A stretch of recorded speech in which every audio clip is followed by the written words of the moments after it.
আবারও দৌলতদিয়া ফেরিঘাট থেকে পদ্মা নদীতে পড়ে গেল বাস, চালক ও হেলপার হাসপাতালে ভর্তি। 3 জেলায় সড়ক দুর্ঘটনায় নিহত 8। বাংলাদেশ ও তুরস্কের পররাষ্ট্রমন্ত্রীর বৈঠক শুরু, বিনিয়োগ ও বাণিজ্য সহ নানা বিষয়ে আলোচনার ইঙ্গিত। কাল দেখা করবেন প্রধানমন্ত্রীর সঙ্গে। বিএনপিতে ফিরতে বহিষ্কৃত নেতারা দলের মরিয়া দোষ স্বীকার করেও কেউ কেউ করেছেন আবেদন। লঘু অপরাধে দলছুট নেতাদের ঘরে ফেরানোর পরামর্শ। ছোটখাটো ত্রুটি যেগুলো আছে সেগুলো যদি সংশোধনযোগ্য মনে করেন নীতি নির্ধারকরা, তাহলে তাদেরকে ফিরিয়ে আনা উচিত। অনেক অবদান থাকার পরেও এমন কিছু হয়ে যায় আর কি, যখন শাস্তি দিতে হয়। কমিশন না থাকায় প্রায় 3 মাস ধরে দুদকে অচল অবস্থা। থমকে আছে দুর্নীতি বিরোধী কার্যক্রম, দ্রুত পদক্ষেপ গ্রহণের তাগিদ টিআইবির। দুদক যখন এরকম কার্যকর স্থবির হয়ে যায়, তখন কিন্তু দুদকের পক্ষে কোনো সিদ্ধান্ত নেওয়ার সক্ষমতা আইনগতভাবে নেই। শুধুমাত্র রুটিন কার্যক্রম ছাড়া আর কোনো কাজ তাদের পক্ষে করা সম্ভব হচ্ছে না।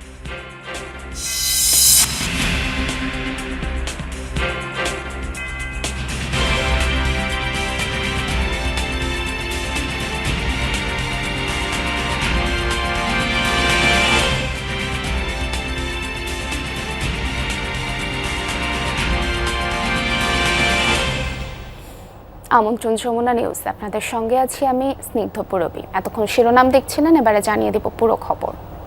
রাজবাড়ীর দৌলতদিয়া 7 নম্বর ফেরিঘাটে এসবি পরিবহনের একটি বাস নদীতে পড়ে গেছে।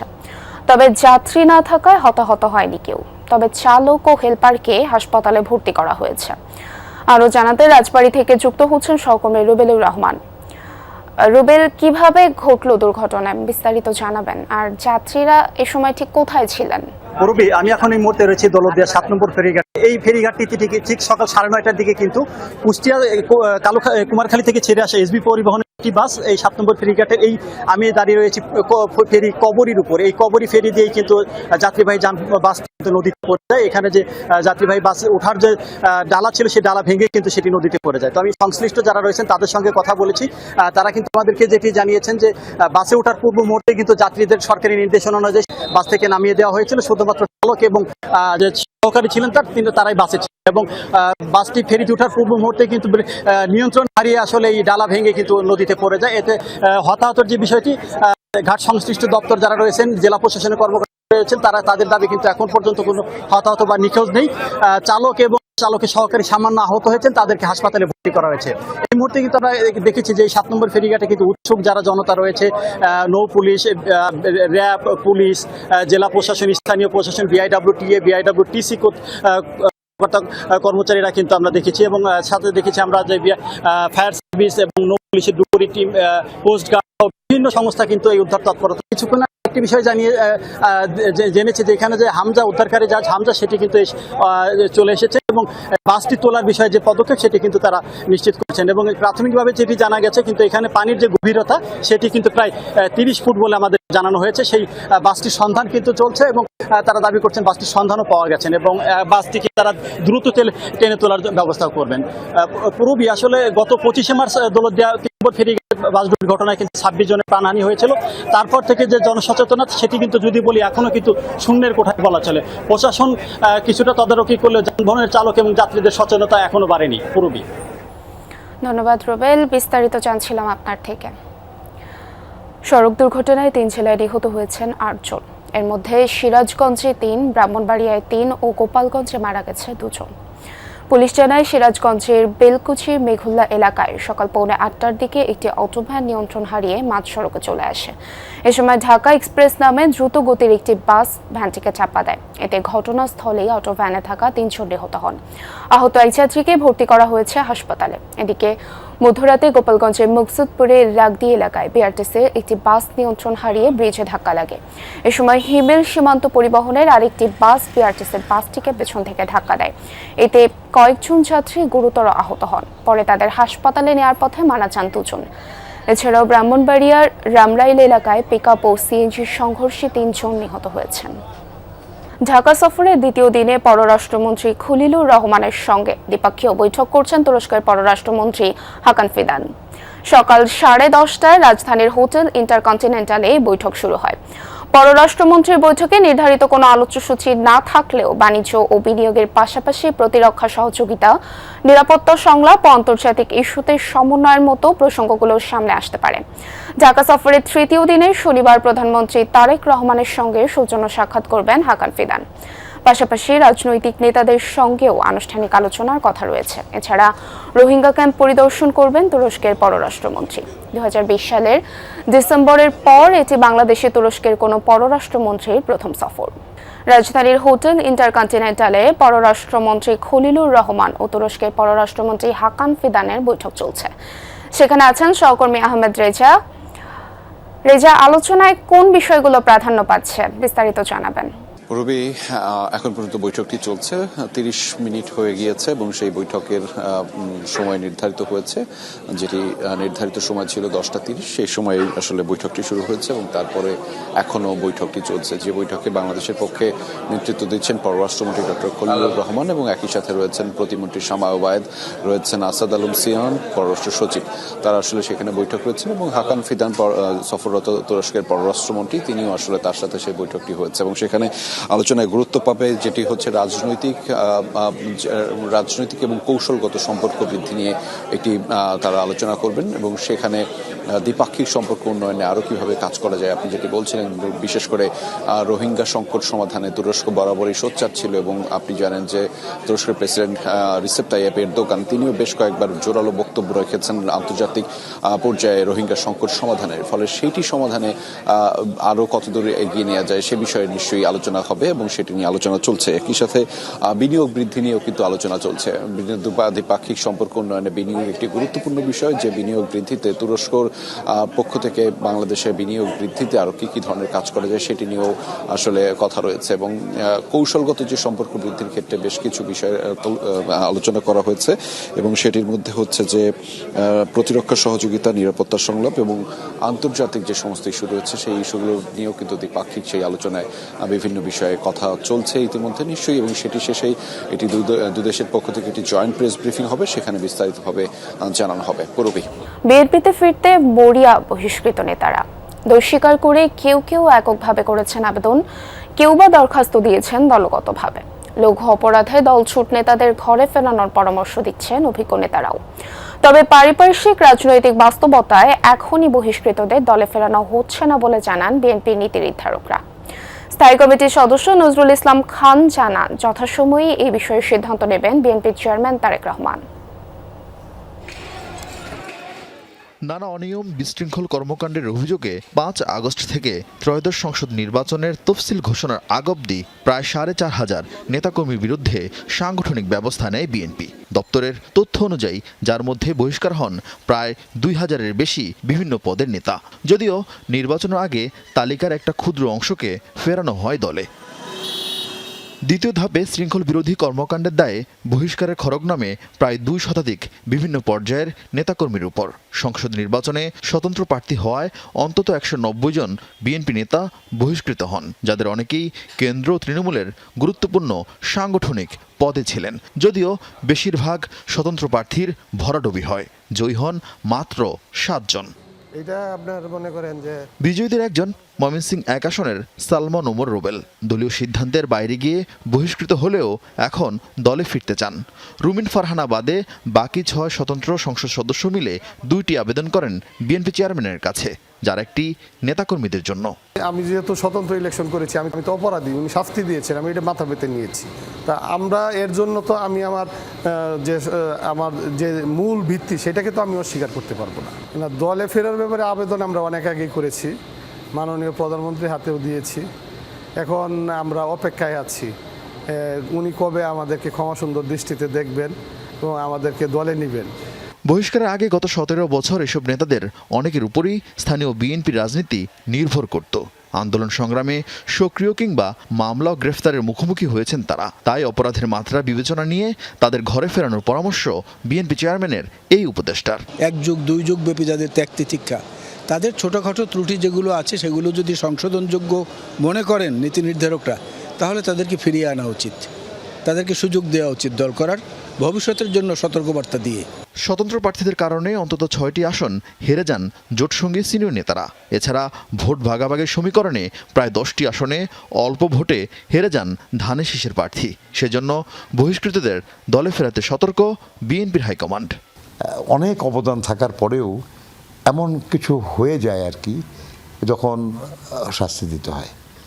কিন্তু আমি আবার বলি আপনাকে যে তাদেরকে যে শাস্তি দেওয়া হয়েছে এটা আমরা আনন্দের সাথে দেই নাই, আমাদের খুব কষ্ট নিয়ে আমরা এটা করেছি আর কি।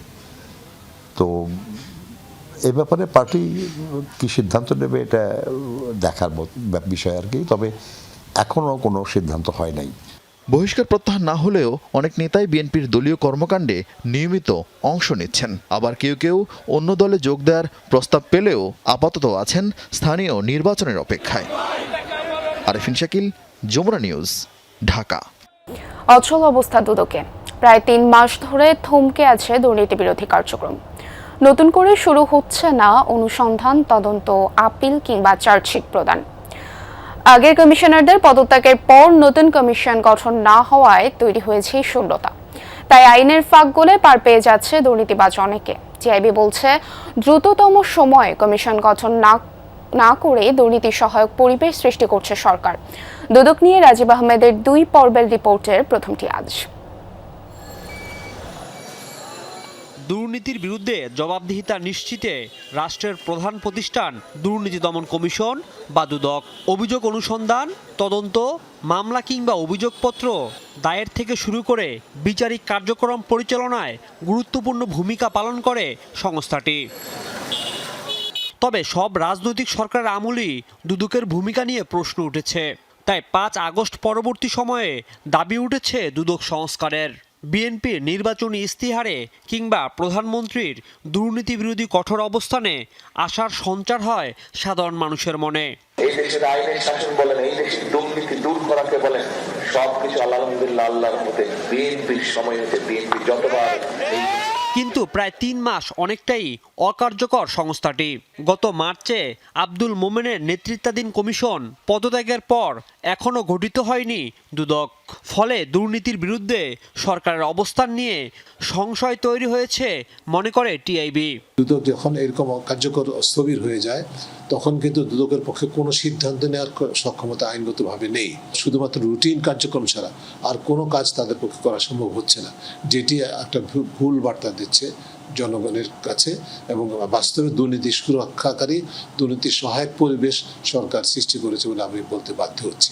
বর্তমানে কমিশন কার্যকর না থাকায় অনেকটা গুরুত্বপূর্ণ সিদ্ধান্ত গ্রহণ প্রক্রিয়া স্থবির হয়ে পড়েছে। সেই সাথে উচ্চ আদালতে আপিল অনুমোদন, নীতিগত ও প্রশাসনিক সিদ্ধান্ত, জব্দ প্রক্রিয়া কিংবা নতুন অনুসন্ধান ও তদন্তের অনুমোদন দেওয়া যাচ্ছে না। দুদকের এমন একটা সংস্থা যেটা হচ্ছে যে কমিশন যদি না থাকে তাহলে দুদকে সত্যিকার অর্থে কোনো সিদ্ধান্ত হবে না। এমনকি কোনো একটা অভিযোগ সেটার অনুসন্ধান হবে কিনা, গ্রহণ করা হবে কিনা, এই সিদ্ধান্তটাও কেউ নেওয়ার ক্ষমতা রাখে না। যখন কমিশন বাদ হয়ে যাওয়ার পরে তো সব কিছু একটু স্থগিত হয়ে গেল না। তো স্থগিত হয়ে গেলে পরে যখন ওখানে স্থগিত হয়ে যায় তখন আলটিমেটলি কিন্তু আমাদের এখানেও ওর ইম্প্যাক্ট পড়ে। কিন্তু আসলে আমরাও অনেকটা ধীরগতি হয়ে গেছি সব কিছুতে। তো সেটা যদি ফিরিয়ে আনতে হয় তাহলে অবশ্যই কমিশন নিয়োগটা খুব জরুরি। বিধি অনুযায়ী যোগ্য ব্যক্তিকে নিয়োগ দিয়ে দুদক গঠন করা জরুরি বলে মনে করেন টিআইবি। সার্চ কমিটি বা অনুসন্ধান কমিটি গঠন করে অনতিবিলম্বে যথাযথ প্রক্রিয়া অনুসরণ করে কমিশন গঠন করা হোক এবং সেখানে প্রত্যাশা হবে যে এমন ব্যক্তিদেরকে নিয়োগ দেওয়া হবে যেটি হবে অন্ততপক্ষে দলীয় বিবেচনা হলো যেন যোগ্য এবং সৎ এবং সাহসী, যারা আইনের চোখে সবাই সমান, এরকম ব্যক্তিদেরকে দিয়ে দুর্নীতি দমন কমিশন গঠিত হয়। এরকম একটা কমিশন গঠন করুক সরকার। বিশ্লেষকদের মতে সরকারের দুর্নীতি বিরোধী কার্যক্রম স্পষ্ট করতে হলে দ্রুত সার্চ কমিটি গঠন করে বিতর্কহীন দুদক পুনর্গঠন করা প্রয়োজন। রাজীব আহমেদ, যমুনা নিউজ, ঢাকা। হাম উপসর্গে থামছে না মৃত্যু। 24 ঘন্টায় সিলেটে উপসর্গ নিয়ে মারা গেছেন আরও 1 জন। প্রাদুর্ভাব শুরুর পর থেকে এ নিয়ে সিলেটে প্রাণ গেল 64 জনের। জেলার বিভিন্ন হাসপাতালে 24 ঘন্টায় নতুন রোগী ভর্তি হয়েছেন 71 জন। মোট চিকিৎসাধীন 273 জন। ময়মনসিংহ মেডিকেলে নতুন রোগী ভর্তি হয়েছেন ১৯ জন, চিকিৎসা শেষে বাড়ি ফিরেছেন ২৩ জন। মোট চিকিৎসাধীন রয়েছেন ৮৯ জন রোগী। এছাড়া বরিশাল, খুলনা, রাজশাহী ও চট্টগ্রাম বিভাগের বিভিন্ন হাসপাতালে রোগীর ভিড় রয়েছে। সন্তানের জীবন বাঁচাতে এক হাসপাতাল থেকে আরেক হাসপাতালে ছুটছেন অভিভাবকরা। রাজধানীতেও প্রতিদিনই নতুন নতুন শিশু ভর্তি হচ্ছে হাসপাতালে। এ বিষয়ে জানাতে যোগ দিচ্ছেন সহকর্মী লামিয়া তিথি, আছেন মহাখালী ডিএনসিসি ডেডিকেটেড হাসপাতালে। তিথি, হাসপাতালে হামে আক্রান্ত শিশু ভর্তির হার কি কমেছে এবং চিকিৎসা নিয়ে অভিভাবকরা কি বলছেন? পুরবী, হামের কথা যদি বলি, হামের ভয়াবহতা দিনকে দিন বেড়েই চলেছে। ৩ মাসের উপরে বলতে গেলে ৩.৫ মাস কিন্তু পার হয়ে গেছে, কিন্তু তারপরেও কিন্তু হামের যে পরিস্থিতি সেটি কিন্তু এখনও নিয়ন্ত্রণে আনা সম্ভব হয়নি। আমি বর্তমানে রয়েছে এই ডিএনসিসি কোভিড ডেডিকেটেড যে হাসপাতাল রয়েছে, বর্তমানে কিন্তু হাম নিয়ে তারা ডেডিকেটেড করেছে। আমি যদি একটু আপনাকে সংখ্যাটা বলি, সেটা কিন্তু গত ২৪ ঘন্টায় আউটডোরে কিন্তু ১৬২ জন এবং ভর্তি হয়েছে কিন্তু প্রায় ১০০-র উপরে। এই সকাল থেকে কিন্তু আমরা ইতিমধ্যে দেখতে পেয়েছি যে প্রায় ৫০ জনের উপরে কিন্তু এসেছেন এই হাম উপসর্গ, কেউ বা আবার এসেছেন একদম হাম নিশ্চিত হয়েই। তারা কিন্তু আসছেন প্রতিনিয়ত, রোগীর সংখ্যা দিনকে দিন বাড়ছে। আরও একটি বিষয় যদি আমি একটু বলি, যে এই ডিএনসিসি কোভিড ডেডিকেটেড যে হাসপাতালটি রয়েছে, এখানে কিন্তু আমরা যেই সংবাদকর্মীরা ছিলাম, তারা কিন্তু আগে আমরা যেই ওয়ার্ডগুলো রয়েছে সেই ওয়ার্ডগুলোতে যেতে পারতাম, কিন্তু যেহেতু হামের পরিস্থিতি নিয়ন্ত্রণের বাইরে চলে যাচ্ছে, তাই কিন্তু এই হাসপাতাল থেকে নির্দেশনা দেওয়া হয়েছে আগামী ২ সপ্তাহ যেন তারা একটু পর্যবেক্ষণ করবেন, যে আসলে হাম একটি সংক্রামক ব্যাধি রোগ, সেই কারণে কিন্তু তারা একটু পর্যবেক্ষণ করবেন যে এটি যদি মানুষের সংক্রমণের না যায়, মানুষ যদি না যায় সেই ওয়ার্ডগুলোতে, তাহলে যদি কমে। কেননা আমরা ডাক্তারের সাথে কথা বলছিলাম, তারা কিন্তু আমাদের জানাচ্ছিলেন যে যেই হাম ৩ থেকে ৫ দিনের মধ্যে সেরে যাওয়ার কথা, সেটি কিন্তু ১ সপ্তাহ হয়ে গেলেও কিন্তু সেটি কিন্তু সারছে না। একই সাথে কিন্তু আপনি জানেন যে টিকা প্রদান করা হচ্ছে। আমি যদি একটু টিকার সংখ্যাটা বলি আপনাকে, সেটি কিন্তু যেই 15 একসাথে কিন্তু টিকা দেওয়া হয়েছে। এ পর্যন্ত কিন্তু ১,৮৪,18,০৭১ জন শিশুকে কিন্তু ইতিমধ্যে টিকা দেওয়া হয়েছে। এবং একই সাথে যদি আমি বলি যে দিনকে দিন কিন্তু শিশুর যেই হামে আক্রান্ত সংখ্যা, সেটি কিন্তু বেড়ে চলেছে। আসলে এই সংক্রামক ব্যাধি কিভাবে নিয়ন্ত্রণে আনা সম্ভব, সেই জন্যই কিন্তু এই যে হাম ডেডিকেটেড হাসপাতালটি রয়েছে, সেখানকার চিকিৎসকরা কিন্তু 2 সপ্তাহের জন্য রেস্ট্রিক্টেড করে দেওয়া হয়েছে, যাতে যদি না ছড়ায় মানুষের মাধ্যমে, তাহলে কত দ্রুত নিয়ন্ত্রণে আনা সম্ভব সেটি লক্ষ্য করার জন্য। পুরবী, মগবাজারের রাত ৩ হাসপাতালের অবহেলায় ৬ নবজাতকের মৃত্যুর ঘটনা ঘটেছে। তদন্ত কমিটির প্রতিবেদনে হাসপাতাল কর্তৃপক্ষকে দায়ী করা হয়েছে। এছাড়া হাসপাতাল কর্তৃপক্ষকে কারণ দর্শানোর নোটিশ দিয়েছেন স্বাস্থ্য অধিদপ্তর। এসব বিষয়ে সবশেষ তথ্য জানাতে সেখান থেকে যোগ দিচ্ছেন সহকর্মী রাব্বি সিদ্দিকী। রাব্বি, তদন্ত কমিটির প্রতিবেদনের বিষয়ে আদ্দিন হাসপাতাল কর্তৃপক্ষের কোনো বক্তব্য কি পাওয়া গিয়েছে কিনা জানাবেন? পূর্বী, গতকাল বিকেলবেলা যে স্বাস্থ্য মন্ত্রণালয়ের মন্ত্রী তিনি যে বিষয়টি জানিয়েছেন, যে আসলে এই যে ৬ নবজাতকের মৃত্যু এবং এতে চিকিৎসক, হাসপাতাল কর্তৃপক্ষ, নার্স, সে সাথে পুরো হাসপাতালকে দায়ী করেই তদন্ত কমিটির রিপোর্টটি কিন্তু জমা পড়েছে। এবং সেই রিপোর্ট ধরে স্পষ্ট করেই বলা হয়েছে যে নবজাতক মৃত্যুর জন্য দায়ী এই হাসপাতাল। তবে হাসপাতাল কর্তৃপক্ষ এখন পর্যন্ত আনুষ্ঠানিক কোনো বক্তব্য কিন্তু দেয়নি। যেমনটা আমরা কথা বলেছিলাম, এই হাসপাতালের জনসংযোগ বিভাগের দায়িত্বপ্রাপ্ত যারা আছেন, তারা বলেছেন তারা আনুষ্ঠানিকভাবে এই যে তদন্ত রিপোর্ট, সেই রিপোর্টের প্রতিক্রিয়া তারা জানাবেন, সংবাদ সম্মেলন করবেন। তবে যেহেতু আজকে বন্ধের দিন এবং সাপ্তাহিক ছুটি, সে কারণে আজকে হয়তো সেই সংবাদ সম্মেলনটি হবে না। আমরা দেখতে পাচ্ছি যে এই ঘটনার পর কিন্তু এই হাসপাতালে ভর্তি থাকা রোগী এবং স্বজনরা, তাদের ভিতরে এক ধরনের উদ্বেগ, উৎকণ্ঠা কাজ করছে। বিশেষ করে শিশু মৃত্যুর ঘটনায় এখানে যারা ভর্তি হন, তারা অধিকাংশই হয় মা, না হয় বাবা বা তার স্বজন। এরকম একটি ঘটনার পরে হাসপাতালে আসলে চিকিৎসা নেওয়াটি কিন্তু এক ধরনের চ্যালেঞ্জের বিষয় হয়ে দাঁড়িয়েছে। এই বিষয়টি কিন্তু বলছিলেন আদ্দিন হাসপাতাল কর্তৃপক্ষ, যে তারা চেষ্টা করছেন রোগী এবং স্বজনদেরকে আশ্বস্ত করতে যে তারা সর্বোচ্চ আন্তরিকতা দিয়েই তারা চিকিৎসা সেবা দিয়ে যাচ্ছেন এবং তারা বারবার করে তাদেরকে বোঝাচ্ছেন যে এটি একটি দুর্ঘটনা এবং সেই দুর্ঘটনায় তাদের কোনো সংশ্লিষ্টতা নেই। যদিও তদন্ত রিপোর্টে কিন্তু বলা হয়েছে যে এই 6 নবজাতকের মৃত্যু হয়েছে হাসপাতাল কর্তৃপক্ষের গাফলতি বা ভুলের কারণে। পুরবী, ধন্যবাদ রাব্বি আপনাকে। কিশোরগঞ্জের ভৈরবে দুপক্ষের সংঘর্ষের পর থেকেই থমথমে পরিস্থিতি। প্রায় 5 ঘন্টা পর ঢাকার সাথে ট্রেন চলাচল স্বাভাবিক হয়। ট্রেনে আটকে পড়া যাত্রীদের ভোগান্তি হয়। মূলত ভোগান্তিতে পড়েন রাতের যাত্রীরা। হামলা ভাঙচুরের ঘটনায় এখনো মামলা হয়নি। এর আগে গতকাল ফুটবল খেলাকে কেন্দ্র করে দুপক্ষের সংঘর্ষে পুলিশ সহ আহত হন অন্তত 50 জন। বৃহস্পতিবার সন্ধ্যা থেকে রাত পর্যন্ত ভৈরবের পঞ্চবটি ও জগন্নাথপুর এলাকার তরুণদের মধ্যে ঘটে এই সংঘর্ষের ঘটনা। স্থানীয় একটি ফুটবল ম্যাচকে কেন্দ্র করে প্রথমে শুরু হয় দুই পক্ষের বাকবিতণ্ডা।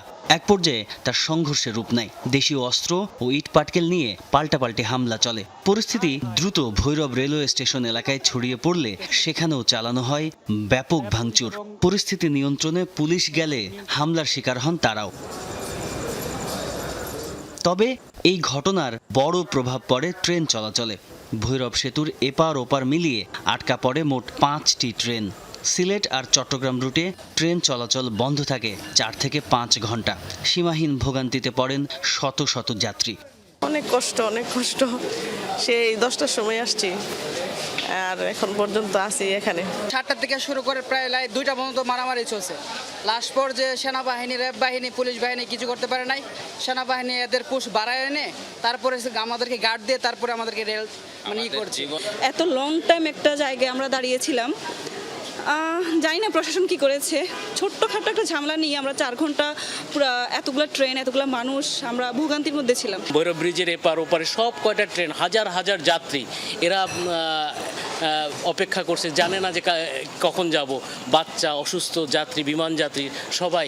9:10 পরে আর ট্রেন সামনের দিকে আগায়নি। তো পরে রোববার জানতে পারি যে ভৈরবে কোনো একটা দুর্ঘটনা ঘটছে, যার জন্য লাইন ক্লিয়ার হচ্ছে।